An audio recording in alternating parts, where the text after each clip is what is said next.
Everybody doing? How's everybody doing, man? Hey, man, my cousin called me early this morning talking about where's good, where's good. We gotta get on this show. We gotta get on this show. Talking about some what we gonna talk about? Hell, you mean what we gonna talk about? What you gonna talk about, man? Hell, you mean I just got up? You know what I'm saying? How's everybody doing? How's everybody doing? How is everybody doing, man? It is your boy West Coast. You know I got my blood relative, GA, aka the Henny Man, on the line with me. What it do? Henny, what it do? I told him it's too early to be drinking, man, but you know how he be, man. You know how he be. He always be drunk off that cowboy stuff. So here we are. Here we are. I'm still a little hungover from yesterday, to be honest with you. Keep it 100. You know what I'm saying? But here we are, here ready to rock and roll. We got a training camp video to the right of us, man, because I'm going to let y'all know at this time, every single day, can we say it again? Every single day. Can we say it again? Every single day. Can we say it again? Every single day. Did I say every single day some days or just every single day? Every single day. Your boy West Coast is going to be live at training camp doing the most, man. So you guys already know what it is, man. If you have never experienced training camp before, this is the way you want to experience, and that is with your boy West Coast. And listen, this is how I'm going to be breaking it down every day. Every day at this time right here at 11 o'clock every day, I'm going to be going to training camp. This is exactly what it's going to look like for my live feed. What I'm also going to be doing is I'm taking my kids out there with me, man, and we're going to be recording just content. We're going to be recording content, and what we're going to do with that content is I'm going to bring that content here. There's going to be content that I'm going to record. I'm going to bring it here to my show. We're going to put it right here, and then we're going to break it down. We're going to talk about it. We're going to talk about everything we saw. I'm going to have the phone lines on, so you know what I'm saying, you'll be able to call in. It's just going to be a really, really good show. It's going to be some really, really good content. And if you've never, like I said, if you've never experienced training camp, you need to make sure you experience with your boy West Coast. So before you guys already know, whenever we go live, there's two things you guys must do. First thing you guys must do is you must hit that share button. So I need every single person in the comment box right now. I need you guys to be like my boy Nelly and my boy Craig, who are in Najee. Actually, let me give a couple. Nelly, Najee, Craig, and Miss Mary. Appreciate you guys for getting already on it. But I need all you guys to hit that share button right now. I need you guys to hit that share button. If you have not already, hit that share button. You feel me? Hit that share button. What's up with you, Deontay Corey? Appreciate you, boy. Najee Harris, appreciate you. Now, also, whenever West Coast goes live, there's this thing called stars. And what are stars? Stars are a monetary. Damn, I hit my hole. Have you seen House Party when the dude hit the hole? he keep on bumping the tables and keep on. I did that right now. Hey, second thing you guys must do is there's this thing called stars. What are stars? We use stars are a monetary gift that you can give to the creator. Who's the creator? The creator is your boy West Coast. I'm going to training camp next year, taking my kids out there. It's about 100 and some miles. Yes, I will be taking a Tesla, but guess what? It still costs a charge, man. So, man, if you want to be a part of making sure West Coast gets to training camp, if you want to sponsor West Coast training camp this year, you want to be a part of that sponsorship, man, make sure you guys hit that star button. And then also I'll put my Cash App in the comment box. Make sure you guys hit that Cash App button also. And I just want to let everybody know we appreciate you, man. So we about to go through this. I'm about to go through this comments real quick. As I say your name, make sure you hit that star button, and then make sure you hit that share button. You know what I'm saying? Make sure you hit that star button, and make sure you hit that share button. We're going to get this thing popping. All right, so let's go. Roger Smith, what up with you, Raj? Appreciate you, boy, for tapping in. Let me get 5 shares from you. Hit that star button one time for your boy. Who else we got up in here? We got Justin Wheeler. What up, Justin? Appreciate you, sir. Craig, what's up with you? See you. Terrence Collins, what's up with you, TC? Appreciate you for tapping in. Lee Harrison, what's up with you, Lee? Appreciate you, Lee. Auntie Mary, what's up with you, Auntie Mary? Appreciate you for tapping in. Richard Evans, what's up with you over on YouTube? I see you. Latoya Stokes, what's up with your family? I see you. Mary Evans, what's up with you? Pete says, F you, Jerry. He's already started early this morning. Latoya, what's up with you? Roger, what's up with you? What is that? Kevin Britton, what's up with you? Kevin, see you. Miss Cortez, what's up with you? She said she shared. Appreciate you. How many shares? We got 50 shares and we have 0 stars. Can we please hit that star button? Hit that star button. Remember, you guys, stars is how we pay for all this stuff over here. So make sure you guys hit that star button. I'm getting my giveaways and stuff has been running a little low. I put in an order, so we will be stocked back on giveaways. and give me about a week, and I'll be stocked back on giveaways. So until then, we just giving away jerseys and stuff like that. So right now, I got a Marion Barber number 24 jersey that's going home with the top star giver, and everybody that sends over 2,500 stars is going home with a run the damn ball hat. So make sure you guys hit that star button. My boy says Roman rocking go 80 against Washington. Watching Rockets go 80 against Washington. Watch Rockets. You must talk about Summer League. All right, on NFL Network. Watching Rocket. Oh, they're talking about the Rocket Ishmael? Oh, you talking about some old football. All right, Roman King, what's up with you, sir? Appreciate you for tapping in. Who else we got on YouTube? What's up, Richard Evans? Appreciate you over there watching on YouTube.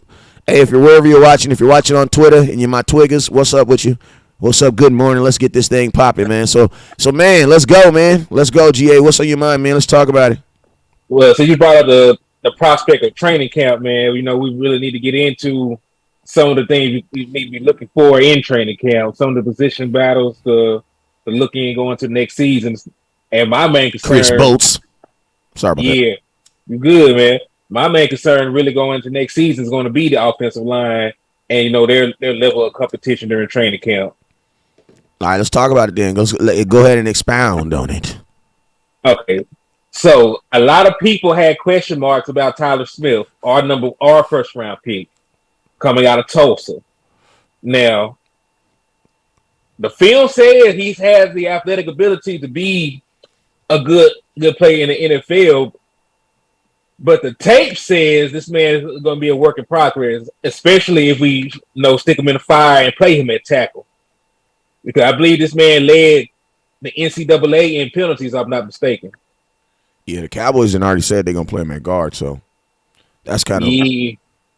Yeah, but still, even with that, and don't get me wrong, he'll be playing beside, best case scenario, he'll be playing beside Tyron Smith. But at the same token, he's still going to be a raw rookie, and he struggles mightily in pass protection. Well, this is. I'm gonna tell you this right here, man. The Cowboys, I think. The Cowboys have already kind of made their. The Cowboys have kind of made their mind. I think have already made their mind up on him because he didn't play one down in training camp as a tackle. You know what I'm saying? So, I would have to believe that the Cowboys, they drafted him to be a guard. You know what I'm saying? And considering it's either gonna be him or free goddamn or McGovern. I'm not saying that I'm not about to sit up here and tell y'all I'm excited to see what he can do, because excitement is something I reserve for like a player I already kind of know and have already seen. But I am curious I am very curious to see what can happen. And one thing I will say too is like maybe his college film maybe more or less proves. You can kind of look at it two ways, right? I think also his college film also shows that he can't handle speed on the edge, right?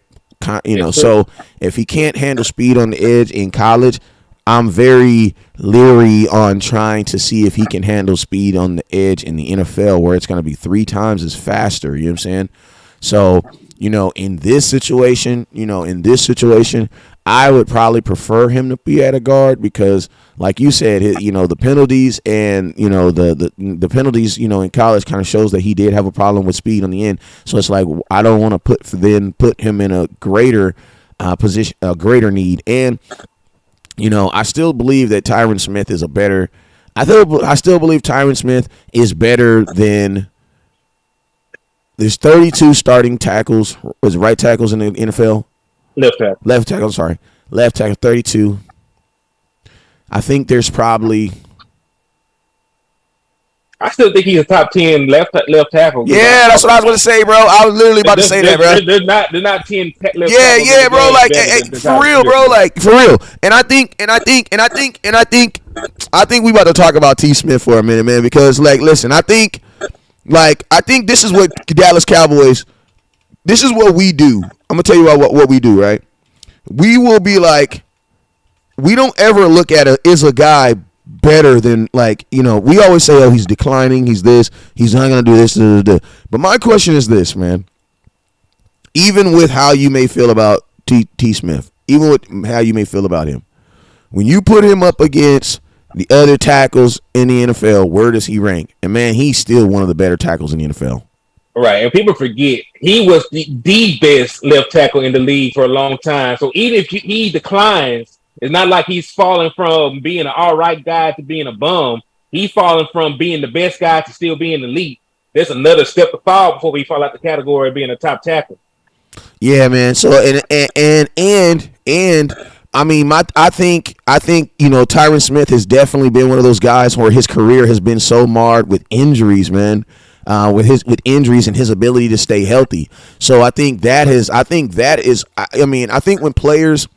when fans think about Tyron Smith, I think it's hard for them to even imagine his play just because of the injuries and the time that he's missed. And I think a lot of times, like, Tyron Smith has always been injured, and then he's coming back and he's trying to work himself back into game shape, or not into game shape, or he's trying to work himself back into playing while also trying to be one of the better tackles in the NFL. So I actually like the fact that this year Tyron Smith's going to be able to go into this year as a regular player like everybody else, be able to compete in training camp. So it's like I'm actually encouraged to see what he's able to do, because like I said, every single season up to now, it's been about him trying to be healthy or him trying to recover or us trying to figure out a way to get him to play at the end of the season. So it's like, right. I think Tyron Smith I think sometimes as fans, we don't give players like any type of like leeway, and understanding that players get older. You know what I'm saying? Like, as they get older, this is kind of what happens when players get older. Because you got to remember, man, this dude started playing in the NFL when he was like 20 years old.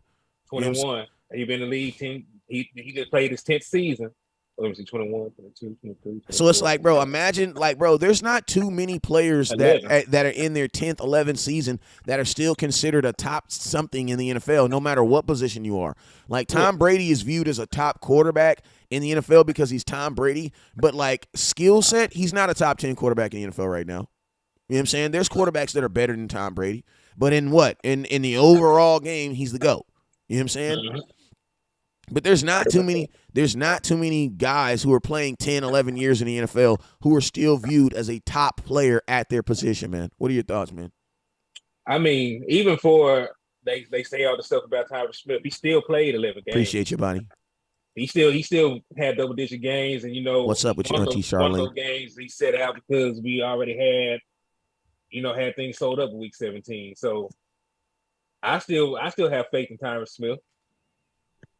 Yeah, he can still be that guy, and like he doesn't give when he's on the field, he doesn't give up a bunch of sacks. We just can't run no screens his way because that mobility ain't there like it used to be. But pure drop back pass protection, second to none.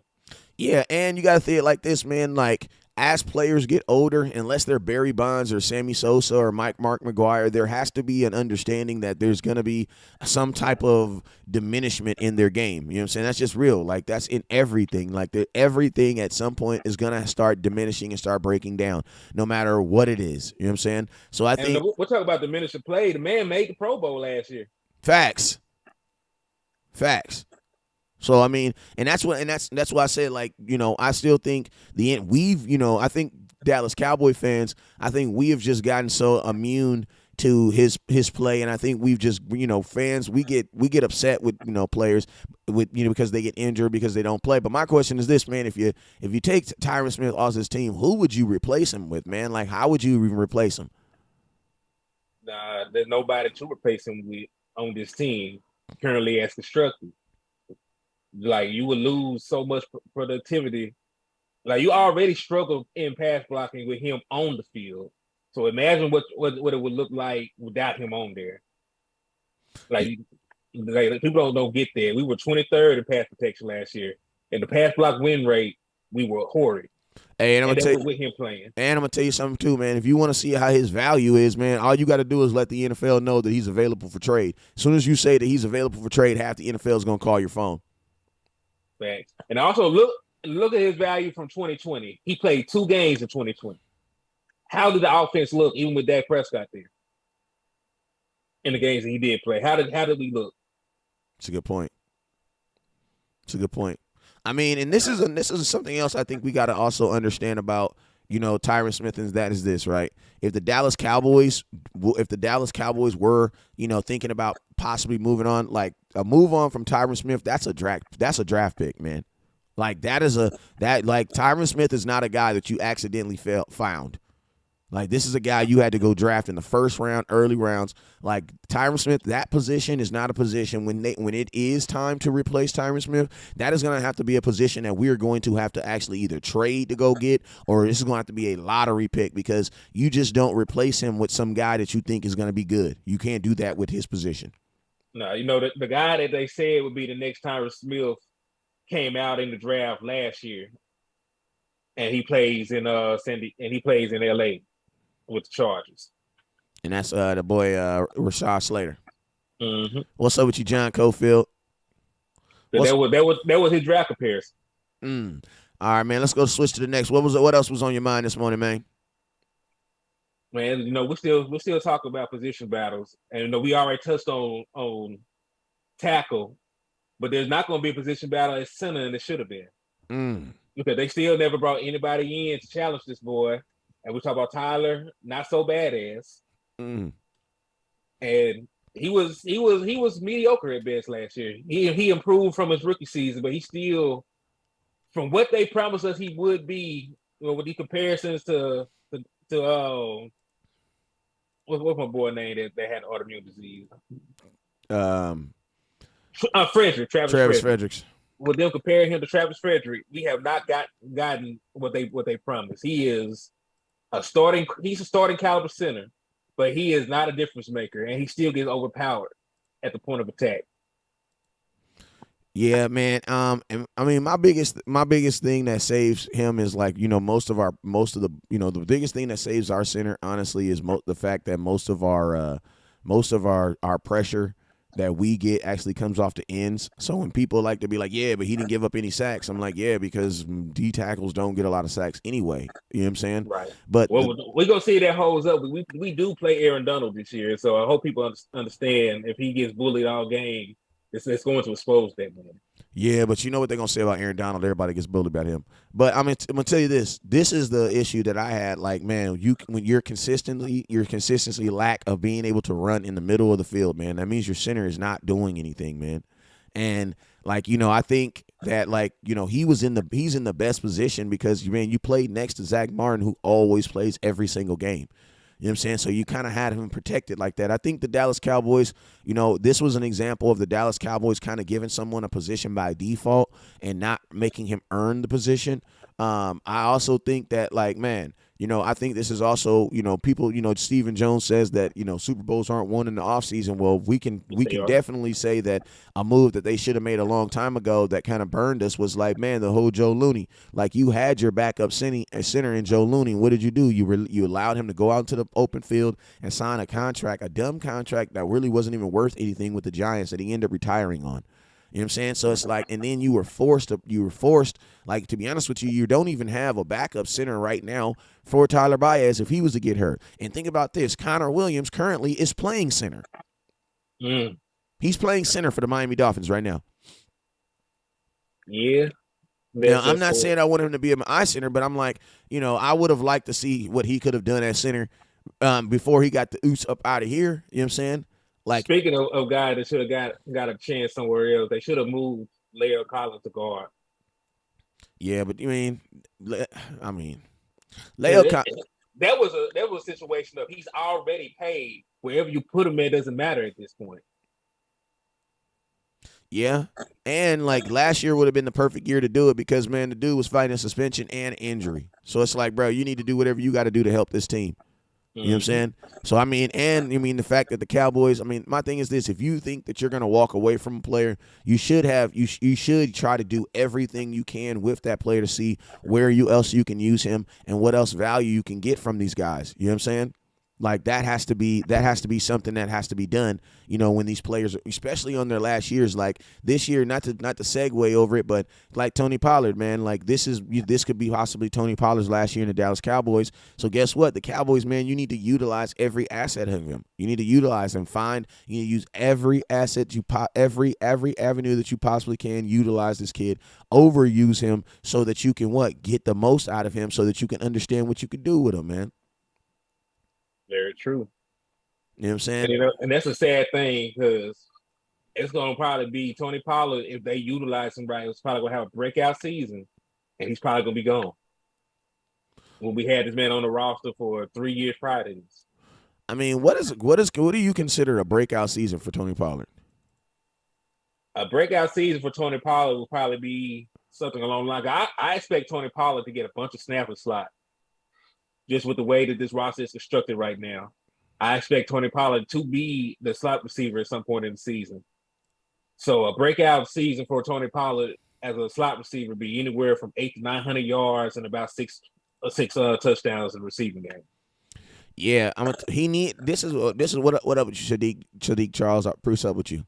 I think Tony Pollard needs to get 1,000 yards on some statistic. Like he needs 1,000 yards on something. Because I mean, if you only have 800 receiving yards, it's going to be hard for him to get paid at the receiver position. And if he only has, because 800-yard receivers are not really getting paid like that. You know what I'm saying? So it's like, if he wants to get paid in this NFL, he wanted to get 1,000 yards on something. Whether that be at the running back position or whether that be at the wide receiver position. And he can't get no 500 here at the running back and 500 at the wide receiver because that's not going to get you paid.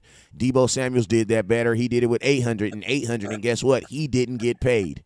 You know what I'm saying? So he's going to have to get 1,000. He's going to have to hit the century mark on something, on one of either the rushing category or the pass, or the rushing or the receiving. He's going to have to hit 1,000 yards on something. Now, the touchdowns, if he needs to get touchdowns, if I'm Tony Pollard, man, I'm trying to get 15 touchdowns this year. No matter how I'm trying to get it, whether that be on the rushing or anything. Touchdowns, they don't really be tripping. You can get those rushing or receivers, but if you're going to use your yards to get paid, you got to have 1,000 yards on one of those, in either receiving or in rushing. See, but that's the thing. Like him playing slot, I still expect him to use him in the running game as well. So if he has 1,600 all-purpose yards and then double digits, if he has 1,600, he has to have 1,000 on something. It has to be he can't do 800 and 800. You think? I don't think, because man, you got to think. We got to see it like this. If 800 and 800, man, what's a 800-yard running back is probably making about $6 million a year. A 800-yard wide receiver is probably making about less than what Michael Gallup is making. You know what I'm saying? Because I'm going to be honest with you, Michael Gallup's contract's not even fair because I don't think Michael Gallup gets that contract anywhere else in the NFL, especially with only one 1,000-yard season and an injury. I honestly would have paid Cedric Wilson over Michael Gallup. I would have too. I mean, when you go, man, we're not about to get into Michael Gallup because we know he's a hurt player and all. We wish the best for him. I don't want to kick a man while he's down. But I will say this: I don't think he gets that contract anywhere else in the NFL. I don't believe he gets that contract anywhere else because I see guys that have more than Michael Gallup who are not getting paid what Michael Gallup is getting paid. You know what I'm saying? I believe a large portion of Michael Gallup's paycheck is off of what they think he's going to be in the future. And I think that says a lot about the Dallas Cowboys and what they believe Michael Gallup is going to be one day in the future, because I believe his contract, I think majority of his contract is based off of what they believe he's going to do, not based off of what he has currently done. You know what I'm saying? But like I said, like if you are, and this is the thing, the sad thing about Tony Pollard, I don't see how Tony Pollard is a $10 million player on this team with the guys that we've already paid. I don't see how that works. So if you're Tony Pollard, you are really paying for your next team. Like that's just like, you know what I mean? Like, cause bro, if you stay for Dallas, why wouldn't Dallas try to pay you as a backup running back? Like if Dallas wants you, if I'm Dallas, I'm keep you as a backup running back. So I pay you as a backup running back, and then guess what? When next season starts, then guess what I do? I put you back wherever I want to put you at. You know what I'm saying? So I found only one comparison. There's one guy that usually does about 800 and gets paid and got paid. Robbie Anderson, Alvin Kamara. Yeah, but Alvin Kamara's that's a dip, man. Alvin Kamara's an all pro though. Yeah, but listen, this man has never rushed for 1,000 yards in the season. How many Has receiving yards though? let's see, in receiving yards, his career high in receiving yards was 826 in 2017. And Since then, think about this. Him and did how much did they pay him? And this is the thing about Kamara. I think Kamara is first off, Tony Pollard's not Alvin Kamara. no, He's not Alvin Kamara. You know what I'm saying? Yes, he's not Alvin Kamara. That's the first thing. You know what I'm saying? And the second thing, like Alvin Kamara is the focal point of their offense. You know what I'm saying? So it's like he's also getting paid because he's what? He's the focal point of their offense. Like he was the most explosive person on their offense. At one point, Michael Thomas was not doing anything for them while being paid. You know what I'm saying? But giving them absolutely nothing. I think if a team could, if a team viewed, I think Tony Pollard can be used like Alvin Kamara, but I think if you're trying to say, I think it's going to be hard for him to get paid like Alvin Kamara though. I just think it's going to be hard coming from Dallas. I think it's going to be hard for him because I think he's going to have to need a season where it's going to be about him. You know what I'm saying? Like he needs to be on a team where it's going to be about him. And like last year on the 49ers, it was about Deebo Samuels. It was not about George Kittle. You know what I'm saying? George Kittle was on the team. Yes, he was. And George Kittle had a fairly good season. But the season was not about George Kittle. It was about Deebo Samuel. That's what last year was about. You know what I'm saying? And he didn't even get paid. So it's like, you know, I think this year you will probably see Deebo play more in one position so he can get them stats so he can get paid. But just coming from, you know, what I've seen from Tony Pollard and what the stats, I think it's going to be very, very hard. So if I'm Tony Pollard, I want to play slot. Like, I do not want to be listed as a backup running back at all. I want to play slot. Go ahead, Henny.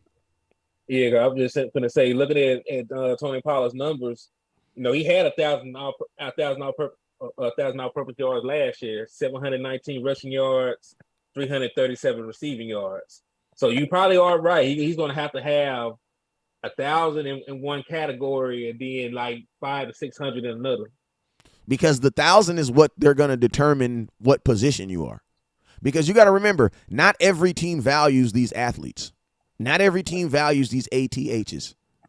Like you being an athlete and being this versatile dude, that is only going to benefit you in an offense that benefits that. You know what I'm saying? Right. Like if a Cowboy, like to be honest with you, that doesn't really benefit the Dallas Cowboys because we don't use that. Now, if you were going to like Kansas City, I can see him getting paid in Kansas City because Kansas City would value, you know what I'm saying, him being a running back, him being a slash wide receiver. Because think about all the running backs that Kansas City's had. They've all been guys who've been able to do what? Catch the football. Man, you know, this is even crazier. Deebo Samuel didn't get paid. He had 1,400 receiving yards. Damn. 1,405 receiving yards. He still didn't get paid. 1,400 yards. Well, how many rushing yards do you have? Let me see. Let me pull it up real quick. Even Steelers would use. I don't know if the Steelers would use Pollard because they got Brian Switzer from us and didn't use him. And I will say this: they have Najee Harris, who's kind of like what that already. And Najee Harris is a real running back who catches the ball. And I don't think. I mean, if I'm Tony Pollard, man, you know what's crazy? He only had 365 rushing yards. So he had 59 attempts, 365 rushing yards. That's roughly about 6. It's still a good. So Deebo Samuels is a wide receiver, bro. He's a wide receiver. They motion to the backfield sometimes. Yeah, they need to get off the gas. And he even said so himself in recent interviews. He's not going to take all those carries this year. He said he's not going to be running like that. No. I mean, for his money's sake, you got to think like this. If you were Deebo Samuels, why would you want to split those yards up, man? Give me them 20. Give me those extra carries as receiver stats. Because at the end of the day, he'll still get paid, and the team is still going to use him however way they decide they want to use him. Right.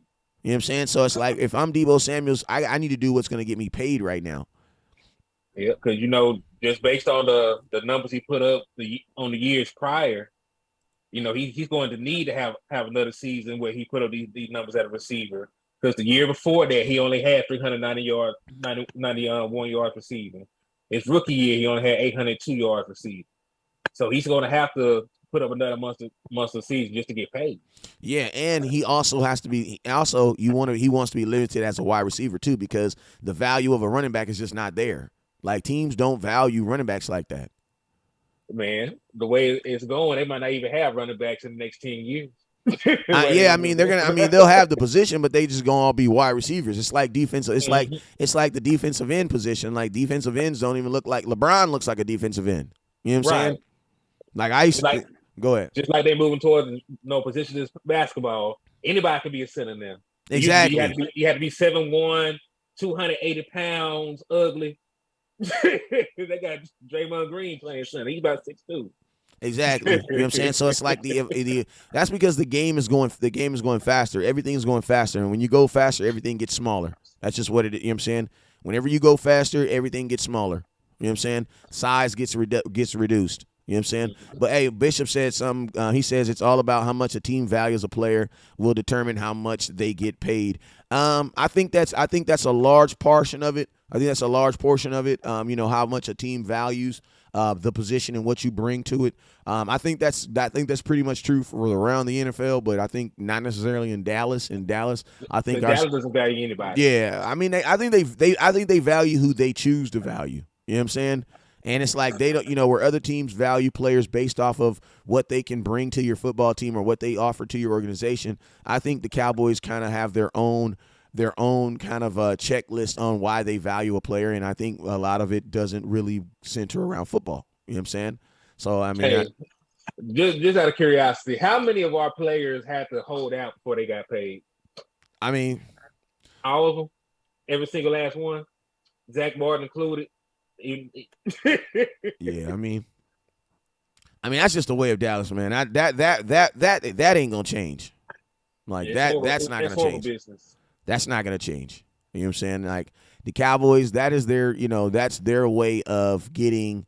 That's just out there. That's their way of doing business. You know what I'm saying? That's their way of doing business. So I don't foresee that changing anytime in the future. You know what I'm saying? I think the Cowboys have won too many times. They've won too many times off of like doing business that way. So then like once you are kind of like not necessarily set, but once you have won a few times doing it away, I think it's hard for them to break away from that. So I don't think that way of doing business is ever going to change in Dallas, simply because I believe they have won too many times in their mind to, you know what I'm saying? Like there's times when they lose on it, and I think those are the times that, for the most part would get highlighted. But I think in their mind they think that, they're up one. Like they're up one. I feel you. You know what I'm saying? Yeah. They're up one. Go ahead. Greg says, I think this season will decide on if we keep Pollard or Zeke. I doubt we keep both next year. Well, I'm going to tell y'all something. Monetarily reason, Zeke is going to be on this football team. I don't know who was putting out that conversation about this being Zeke's last year in Dallas. You know what I'm saying? I don't think the Cowboys are going to have to eat $11 million in dead money just so he can be on somebody else's team. We release him. Yeah, that don't make no sense. It is not like trading away Amari Cooper and another team take up the slack. You just can't cut Zeke. You have to trade him away. And you got to find someone that wants to eat that money. Exactly. So it's like no. And especially with the way that they value the running back position, it's not even feasible for him to be on somebody else's team. Yeah, man. And like the way you value the NFL is valued, the running back position is valued. Even with Zeke, I don't think you could trade any running back right now. Like, you know what I'm saying? Like, what up, David? He says, I don't think you could really trade any running back right now. Like, I think if the Giants could find somewhere for Saquon Barkley, they would trade him. You know what I'm saying? But I don't think many teams are going to trade for running backs right now. They don't value running backs like that. Like, you have quarterbacks that are getting traded for everything. You know what I'm saying? Listen to me. You have the same. You have the first overall pick and the third overall pick of the draft. Baker Mayfield and Sam Darnold all on the same team right now. You saw what both those dudes got traded for. Like you saw how horrible both of them were, but they just showed you the value of the quarterback position, because everybody believes that they have talent. All they got to do is be in their system to succeed. Exactly. And I'm going to tell you, quarterbacks get that thought, that extra umph where it's like, maybe they just didn't do good in your system. You know what I'm saying? Maybe they threw a lot of interceptions because of your system. Running backs don't get that. Matter of fact, if a running back had the issues that Deshaun Watson was going through, they would not even be official Bruh, about what him are you being in talking the about? league. Deshaun, that dude would have been gone so fast you wouldn't even know who Deshaun Watson is today. The only Exactly. reason why Deshaun Watson is getting the love that he's getting has nothing to do with the color of his skin, has to do with the position that he plays. That's the only reason, right? It's the only reason. Look at it. Look what happened with Big Ben. Look, like same thing. Michael Vick got convicted, went to the pen, got out. They still let him back in the league. Nobody cares. Matter of fact, if they were a serial killer, if they could burn you out before Sunday and let you play, they probably would. Well, we know the Cowboys have my boy Brent. He was on the sidelines. You know what I'm saying, after the situation with his homeboy and that DUI. You know what I'm saying? So one thing I will say about Jerry Jones is, man, if you can sack the quarterback, he don't give a damn. Jerry will go through it with you. He is not tripping. You know what I'm saying? My boy David says because it's Cleveland, they're desperate for a QB because their division. I mean, hold up. What about Pittsburgh? We just told you about Big Ben. This man had not one. He had 2 rape allegations. They stuck with this man. It had nothing to do about the franchise. It had to do with the position. Yeah, that quarterback position, man, that's the hardest position in football to replace. You know what I'm saying? It's so hit and miss. And the thing about the quarterback position is you can't hide the position. You know what I'm saying? You can't be like, yo, I'm going to just play him until he gets better. You're going to play him and you're going to notice he's better or he's worse or he's not good. That's just what it is. Right, because, it takes time, like, for some people to grow into the position. But quarterback, man, that's felt from every level. Like, if your quarterback has growing pains, the whole team going to suffer. Yeah, and I'm going to tell you something too, man. Unfortunately, these quarterbacks are not getting the opportunity to grow anymore. Like, bro, these quarterbacks are really being required to be ready right now. You know what I'm saying? Like, and if you're a first-round quarterback and you are not ready to play right now, they're almost looking at you as a failed. You know what I'm saying? Like, you know what I mean? Like, if you're not ready, like look at the Fields kid in Chicago. Look at how he's viewed. You know what I'm saying? Yeah. First year with a bad roster, and they still wanted this man to come in and be baby Jesus. Bro, they were already talking about trading him. Yeah, it's rough, man. You know what I'm saying? They were already. That's why I say, like, the life of a quarterback, man. You know what I'm saying? Let's see what else we got. Hey, man, put some questions in the comment box, man. I got a couple more minutes. We're going to be on here for about 10 more minutes, man, but we need questions, man. Drop your questions in the comment box. Also, you guys, don't forget, every day live at training camp. West Coast is going to be live at training camp every day at this time right here. Live at training camp every single day. We're going to be live at training camp bringing you guys content 11 o'clock in the morning, man. It's going to be dope, man. It's going to be entertaining. It's going to be, it's going to be everything that you ever dreamed of. You know what I'm saying? So make sure you guys tap in, man. Make sure you guys tap in. My boy says, who we talking about in the chat room? He says Pitt's known for defenses before offense. They kept being years. He says Pitt's known for defense before offense. They kept being years. So David said, okay, talking. That's what we talking about in the comments. We thought Cooper would be here this year, and look what happened. Nobody is safe when Stephen Jones. I mean, yeah. He says, I think the season will decide if we keep. I mean, I think the Cowboys have already. I don't think it's really a decision if we're going to be keeping Tony Pollard or Ezekiel Elliott, because, man, if you let Ezekiel Elliott walk, man, the 4th overall pick, bro, you are going in a totally different direction. Yeah, it's almost like a rebuild. Yeah, you're going in a totally different direction. Like, totally different direction. Because one thing I will say, and I think the biggest thing that hurts the Dallas Cowboys, is this team is actually built for a running game. Like, right. Everything says that you are built for a running game right now. You don't know you have a guy that's gonna be your number one, but you don't know if he's for sure gonna be your number one. We got to see it. Okay, what do? Run the ball to help.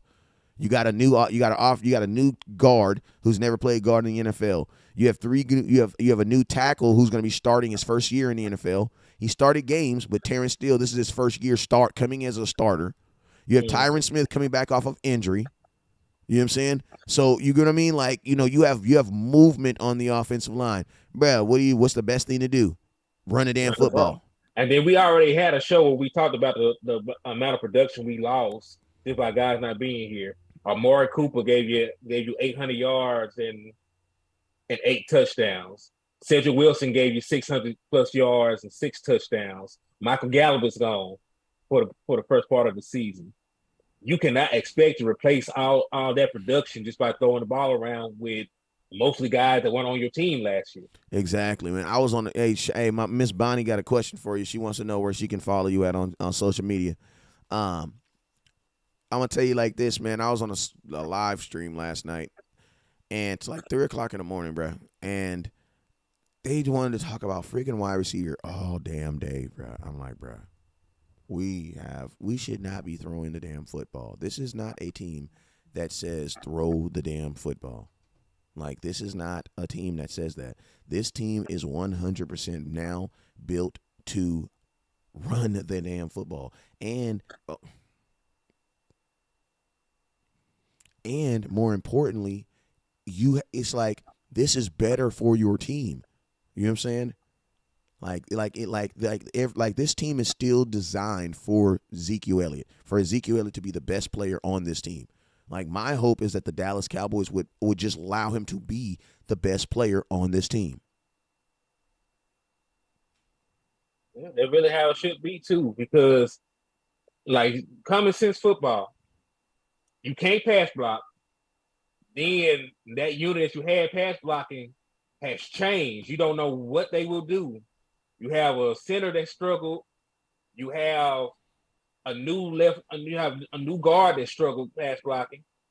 Like you said, Tyron Smith coming back from injury. Then on the other side, still just now going to start his first full season. You lost your receiving threats because Amari Cooper, whether people like to believe it or not, was still your best receiver. Cedric Wilson was your best slot. So where is this production coming from for you to be throwing the ball around like that? Facts. So, training camp, man. Training camp. You guys, training camp starts. July 26th. I'll be live at training camp. July 26th. Make sure you guys tune in each and every day, 11 a.m. Hey, for the last 10 minutes, Henny, let me know about your last. For the last 10 minutes, let me know about your last article that you just wrote and what you're putting out, man. My boy Mon Moreno, what's up? He says going to training camp on my 30th with the family. Happy early birthday. Yeah, happy early birthday, man. But yeah, man, the last article that I actually posted, let me pull up my stuff so I let y'all know. I did an article called "Raising the Bar: Why Adding Anthony Barr Makes the Cowboys a Super Bowl Defense." We pretty much did the breakdown of what he actually brings to the roster. Him coming onto the team would make him the best pure linebacker on the team, since technically Michael Parsons is an edge rusher. So he would be the guy that we need to man the middle of the defense to analyze and attack and support in the run game and also in the pass game. He is a good coverage corner. I mean, a good coverage linebacker. I know y'all always be harping on that. So pretty much the article just breaks that down. And I actually have an article that I'm going to post within the next hour called Managing Expectations, Jalen Tolbert. It's pretty much just breaking down some numbers on Jalen Tolbert from his college years and what we can actually expect from him or our offense in his rookie campaign. So that's going to drop today, probably in the next hour 20. So to be on the lookout for that. You can catch it on WordPress, or you can go to my Facebook page, Henny the Moore, and it'll be posted on there. Shoot, I heard that. Hey, man, and then listen, man. You guys already know what it is with me. I'm gonna be live every single day. Auntie Charlene, appreciate you for the super chats over there. She got a question. She said, "Who's the best QB on the Cowboys schedule in 2022? Who is the best QB on the Dallas Cowboys schedule in 2022? The best quarterback on the Dallas Cowboys schedule in 2022?" Let's see. I can't give you the best, but I'll do you one better. I'll give you the top three. Tom Brady. Top three. Tom Brady's 3. Mm-hmm. And number 2 would have to be Matthew Stafford. Matthew Stafford, And number 1 would be that ugly son of a bitch. Can't Aaron stand his Rodgers. funky ass. I Can't be stand. forgetting Aaron Rodgers on our Can't stand his schedule. old dusty ass. I can't stand him, bro. I can't stand nothing about. There's nothing about Aaron Rodgers that I don't like the way he talks. I don't like the way he walks. I don't like this dumb. I don't even like State Farm. I hate State Farm. I don't even nothing. I just don't like anything about Aaron Rodgers. Old funky neck. It just looks like his helmet stinks. I bet you his helmet stinks. Like him, he looks like he just spits in his mouthpiece or something. Like just everything about him I hate it. But yeah, those would be the. And to be honest with you, that's a good little 3 right there. I ain't gonna lie. And then you can throw Joe Burrow in, depending on how you feel about him. I don't really know yet. Yeah, I wouldn't put him in that top 3, but he would show be number 4. Hell, you mean? Mm-hmm. Damn. But when you think about it, those are the only. Hey, we really do play it. We really do have a hard schedule this year, bro. Because think about this: you still got freaking Matt Ryan. Mm-hmm. Because he's the Colts quarterback. I'll be forgetting he got traded. Bro, he's the Colts quarterback. I forgot all about that. Yeah, damn, Auntie, you just opened up a bag, Auntie. Because we be talking about the top running backs we play, bro. We play some damn good quarterbacks this year too, though. Stafford, you're gonna have to get pressure on him. Tom, you're gonna have to get pressure on him. Aaron, hey, I see why Micah Parsons is talking about he gonna get 20 sacks this year. Oh, he gonna get his opportunities. But he says the Cowboys schedule is easy this year. Explain how playing Tom Brady. How is that easy? How is that easy? I want to ask B Bird because I feel like B Bird just, he just watches a lot of content. How is playing Tom Brady, Joe Burrows, Matthew Stafford, Aaron Rodgers, Derrick Henry.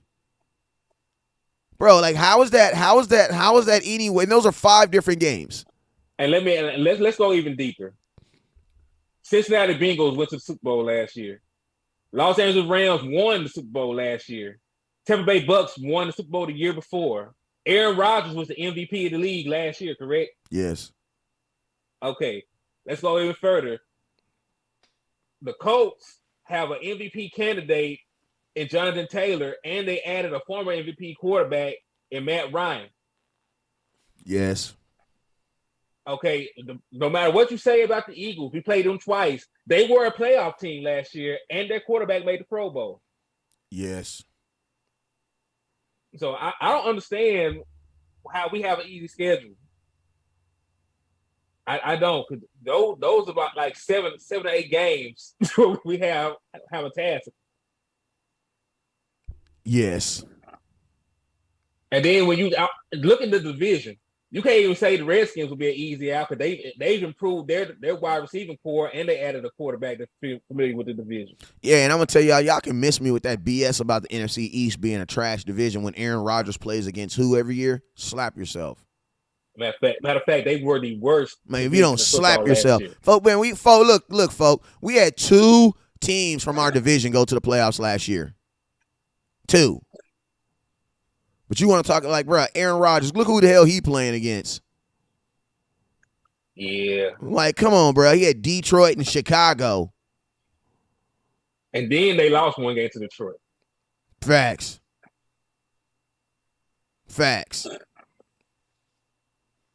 So I don't know what they're talking about. Like we get to play Detroit, but like people be basing the schedule off what teams did the year prior. All these teams have improved in some way or the other. None of these games are going to be giving me. This is a professional football league. And think about this: you have right out the gate, bro. You have the Super Bowl champions, the Super Bowl champions from 2 years ago, and the team and a playoff team.